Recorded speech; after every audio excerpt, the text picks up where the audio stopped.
Hello दोस्तों, मेरा नाम है अंकुश और आप जुड़े मेरे चैनल ऑडिट ऑन टिप्स पे। और आज हम बात करने वाले हैं ऐसे 240 auditors responsibilities relating to fraud in an audit of the financial statement. Auditor की क्या जिम्मेवारी है फ्रॉड को लेके। तो चलिए स्टार्ट करते हैं। सबसे पहले हम अंडरस्टैंड करते हैं फ्रॉड का मीनिंग। फ्रॉड बेसिकली होता क्या है? फ्रॉड क्या basically it is a intentional act.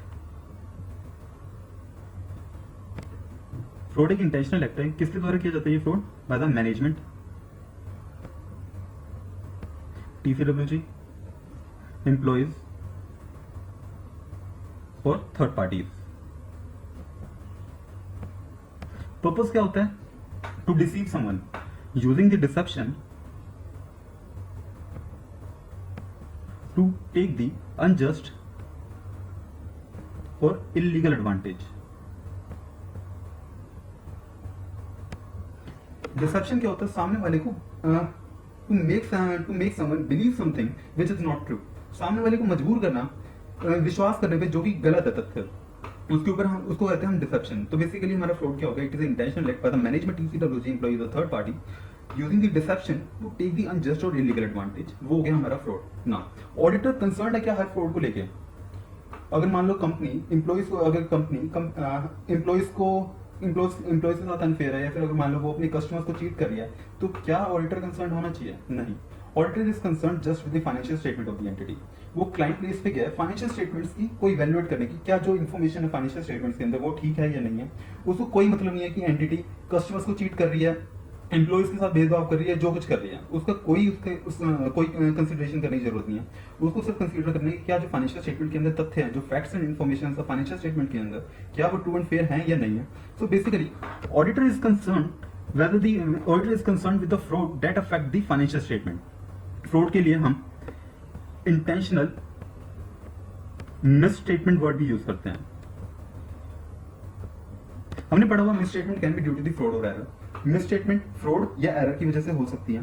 Fraud को हम इंटेंशनल मिस स्टेटमेंट कहते हैं क्योंकि वो इंटेंशनली किए जाते हैं, और एरर को हम अनइंटेंशनल मिस स्टेटमेंट कहते हैं। तो बेसिकली जब हम ऐसे 240 की बात कर रहे हैं, तो we are just concern with the fraud, how the auditor deal with the fraud, that is the intentional misstatement. Now fraud के सोर्सेस क्या हैं? कैसे what are the sources of the fraud?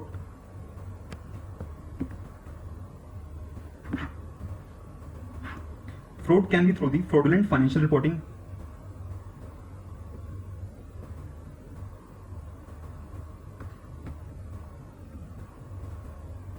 और misappropriation of assets।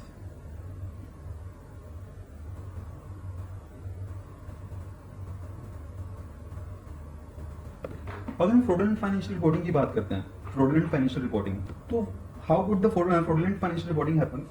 बेसिकली हम क्या, जो entity क्या करती है, अपने अकाउंटिंग रिकॉर्ड्स को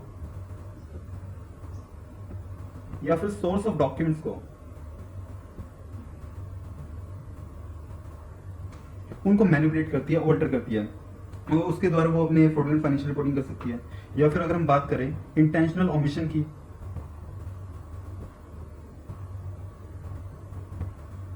वो इंटेंशनली जो इवेंट्स एंड ट्रांजैक्शंस हैं उनको दिखाती नहीं, ऑमिट कर देती है। या फिर जो अकाउंटिंग पॉलिसीज हैं एंटिटी की, उनको इंटेंशनली गलत इस्तेमाल करती है। So these are some ways through which the entity do the fraudulent financial reporting। अगर हम एग्जांपल्स की बात करें fraudulent financial reporting की, तो फिक्टिशियस जर्नल एंट्री पास करनी at the end of the reporting period, ताकि उसके जो ऑपरेटिंग प्रॉफिट्स, जो उसके प्रॉफिट्स या फिर ऑपरेटिंग रिजल्ट्स हैं, उनको मैनिपुलेट किया जा सके। या फिर इवेंट्स एंड ट्रांजैक्शंस को ना दिखाए, या फिर कुछ फैक्ट्स को डिस्क्लोज ना करे। जैसे कि अगर मान लो कोई हमारे डेटर है जो कि बैंकरप्ट हो गया, या फिर अगर हम कहीं इंस्टॉलमेंट हो चुका है, तो अब उससे पैसे मिलने की उम्मीद है नहीं, तो अगर मान लो एंटिटी डिस्क्लोज ही नहीं करती अपनी फाइनेंशियल स्टेटमेंट में for the purpose of not making the provision, ताकि वो अपने प्रॉफिट्स को रिड्यूस ना करना पड़े, तो that is also a example of the fraudulent financial reporting. या फिर अगर हम बात करें फैक्ट्स की, होगी हमारी इवेंट्स एंड ट्रांजैक्शंस की होगी, इवेंट्स एंड ट्रांजैक्शंस को रिकॉर्ड ही ना करें हम, या फिर डिले करें रिकॉर्डिंग में, या फिर उनको एडवांस, मतलब कि प्रायर टू द पीरियड अगर हम उनको रिकॉर्ड कर ले, मतलब कि सेल्स हुई है, सेल्स दिखा दी हमने अपनी फाइनेंशियल स्टेटमेंट में, अगले साल हमने सेल रिटर्न दिखा दी। तो these are some ways through which the fraudulent financial reporting could be happen. अगर हम मिसएप्रोप्रिएशन ऑफ एसेट्स की बात करें, तो इसके अंदर जैसे हम कह सकते हैं एम्बेजलिंग ऑफ द एसेट्स,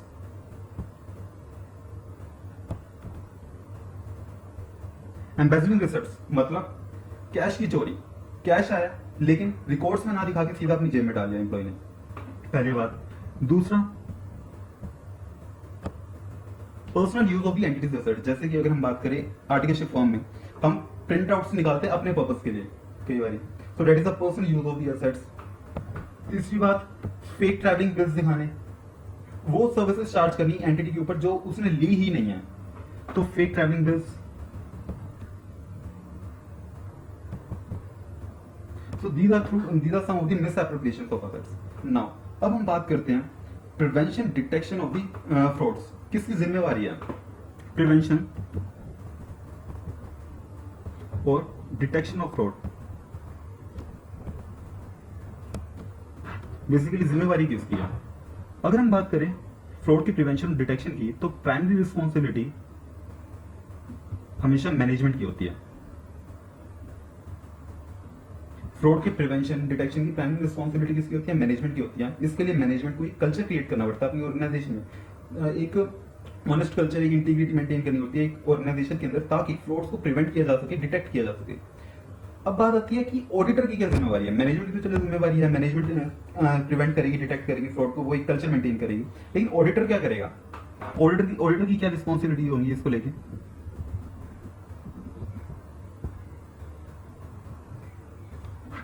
ऑडिटर की रिस्पॉन्सिबिलिटीज, अब हमने ऐसे दोस्तों के अंदर पढ़ा था कि ऑडिटर का क्या काम होता है? Basically to obtain a reasonable assurance to assure that the financial statements are free from the material misstatement. So basically पहली बात क्या आ जाती है? ऑडिटर क्या करेगा? Auditor reasonable level of assurance obtain करेगा। Auditor reasonable level of assurance obtain करेगा in order to conclude that the financial statement are free from the material misstatement. साथ ही में वो प्रोफेशनल स्केप्टिसिज्म का इस्तेमाल करेगा। प्रोफेशनल स्केप्टिसिज्म बेसिकली होता है कि हमारा it is attitude of the questioning mind, being alert to the condition that a misstatement could exist and evaluating and critically evaluating the evidence being obtained. So हमने पढ़ा हुआ ऐसे दोस्तों के अंदर ही कि ऑडिटर प्रोफेशनल स्केप्टिसिज्म का इस्तेमाल करते हैं through out the audit. So basically fraud के रिस्पेक्ट में ऑडिटर की क्या रिस्पॉन्सिबिलिटीज होगी? He will obtain a reasonable level of assurance that the find that misstatement does not exist in the financial statement. ठीक है, he will obtain a reasonable level of assurance in order to conclude that the financial statement are free from the material misstatement, पहली बात, और साथ में he will apply the professional skepticism throughout the audit। ये तो बात होगी कि ऑडिटर क्या करेगा, ठीक है, तब तक जब तक उसको कोई भी फ्रॉड नहीं मिलता, ठीक है। लेकिन इन केस अगर मान लो if he encounter the circumstances that indicate the possibility of the misstatement, in case if the auditor encounter any circumstances that indicate a misstatement could exist, then उस केस में auditor will perform the procedures to determine whether the financial statement are materially misstated। जब अगर मान लो auditor audit कर रहा है और ऑडिट करते करते उसको कोई ऐसा सर्कमस्टांस दिखता है कि जिसकी वजह से अगर ऑडिटर को एक बिलीव करना पड़ता है कि मिसस्टेटमेंट हो सकती है, तो एज पर ऐसे 320 ही will perform the procedures in order to determine कि क्या जो मिसस्टेटमेंट है वो मटेरियल है या नहीं है। He will determine whether the financial statement are materially misstated. Along with this, he will check in case if he identifies any misstatement. If the auditor identifies any misstatement, तो उस केस में ऑडिटर क्या करेगा? अब उसको कोई मिसस्टेटमेंट मिली है, दैट इज इसको कोई ऐसा मिसस्टेटमेंट मिली है that is resulting to the fraud, तो उस केस में ऑडिटर सीधा अपने अदर एस्पेक्ट्स की तरफ देखेगा कि क्या है। जैसे कि अगर हम रिप्रेजेंटेशन की बात करें, जो मैनेजमेंट से रिप्रेजेंटेशन मिलती हैं वो रिलायबल नहीं रहेंगी अब, क्योंकि जब एंटिटी के अंदर ऑलरेडी फ्रॉड एग्जिस्ट करता है तो कैसे ऑडिटर मैनेजमेंट की रिप्रेजेंटेशन के ऊपर बिलीव कर ले। So in case of the detection of any fraud related to the financial statement, उस केस में ऑडिटर क्या करेगा? वो अपने अदर एस्पेक्ट्स को इवैल्यूएट करेगा, अपने nature, timing and extent of the audit procedures को दोबारा रीअसेस करेगा कि किस लेवल तक उसको अपने nature, timing and extent of the audit procedures को परफॉर्म करना है, वो दोबारा से रीअसेस करेगा। साथ ही में उसकी इसके अलावा क्या जिम्मेवारी बनेगी? वो कम्युनिकेट करेगा मैनेजमेंट को। एक तो वो other aspects of the audit के ऊपर तो जाएगा ही जाएगा, वो इवैल्यूएट करेगा, वो मैनेजमेंट की रिप्रेजेंटेशंस के ऊपर अब उस लेवल पे विश्वास नहीं कर सकता जिस लेवल पे वो पहले उनको, वो एक बात कहते हैं ना हम कि ऑडिटर तब तक एक मैनेजमेंट के रिकॉर्ड्स और डॉक्यूमेंट्स से बिलीव करता है जब तक उसको कोई ऐसे इंडिकेशंस नहीं मिले मिसस्टेटमेंट के। सो बेसिकली क्योंकि अब उसको एक फ्रॉड आइडेंटिफाई किया या फिर उसको ऐसे चांसेस लगते हैं कि there could exist a fraud in the entity that could affect a misstatement, तो auditor will not subsequently believe on those representation being given by the management. ठीक है, साथ ही में ऑडिटर कम्युनिकेट करेगा।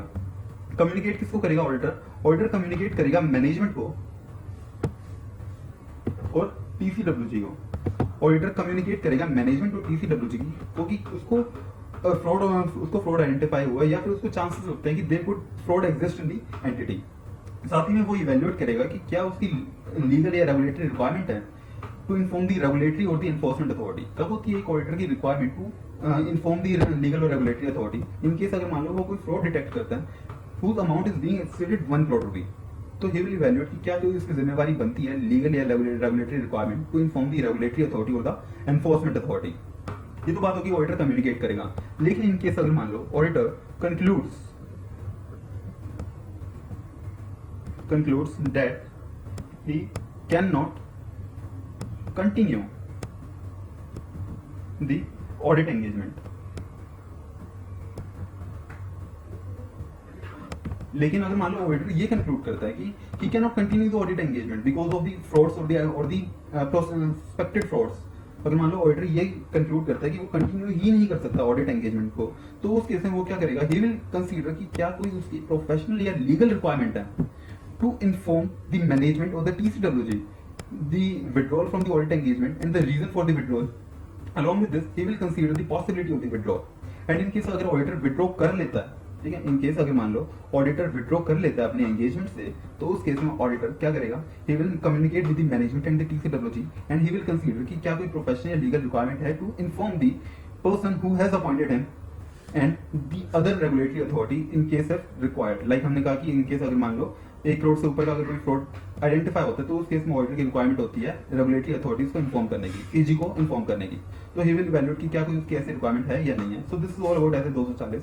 हमने इसके अंदर क्या पढ़ा, बेसिकली फ्रॉड क्या होता है, it is intentional act by the management TCWG और the employees in order to deceive someone, वो हमारा फ्रॉड होता है। ऑडिटर किससे कंसर्न है, उस फ्रॉड से जो कि उसकी फाइनेंशियल स्टेटमेंट्स को अफेक्ट करती हैं, जिसके अंदर हमारी आई fraudulent financial reporting and misappropriation of the asset. Fraudulent financial reporting में हमने क्या बात की, हमारे रिकॉर्ड्स जो हमारे अकाउंटिंग रिकॉर्ड्स है या फिर सोर्स ऑफ डॉक्यूमेंट्स को मैनिपुलेट किया जा सकता है, या फिर इंटेंशनल ओमिशन, या फिर साथ ही हमने अकाउंटिंग पॉलिसीज की बात की कि उनको इंटेंशनली गलत तरीके से इस्तेमाल किया जा सकता है।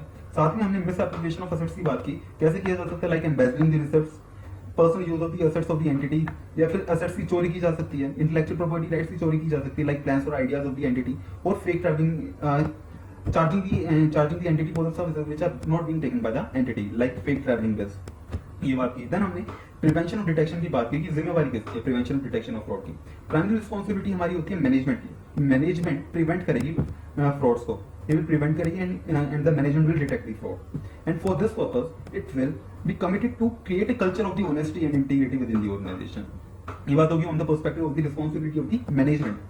ऑडिटर की क्या रिस्पॉन्सिबिलिटी होती है, ऑडिटर की ऐसे दोस्तों रिस्पॉन्सिबिलिटी होती है रीजनेबल एश्योरेंस ऑब्टेन करने की in order to conclude that the financial statement are free from the material misstatement whether due to fraud और error. Along with this auditor will apply the professional scepticism throughout the audit. Professional scepticism हमने बात की क्या होता है, हमारा attitude of the questioning mind, critically evaluating the audit evidences. ये तो बात होगी ऑडिटर की रिस्पॉन्सिबिलिटीज क्या होती है। इन केस अगर मान लो ऑडिटर को कोई फ्रॉड, कोई ऐसे सर्कमस्टांसेस दिखते हैं जिसकी वजह से ऑडिटर को बिलीव करना पड़ता है कि कोई मिसस्टेटमेंट एग्जिस्ट करती है, तो उस केस में ऑडिटर प्रोसीजर्स को परफॉर्म करेगा एंड इट विल चेक कि क्या हमारी जो मिसस्टेटमेंट है वो मटेरियल है या नहीं है। इन केस अगर मटेरियल नहीं है तो वो अपनी रिपोर्ट दे देगा मैनेजमेंट को, क्लीन रिपोर्ट दे देगा, अनक्वालिफाइड ओपिनियन दे देगा।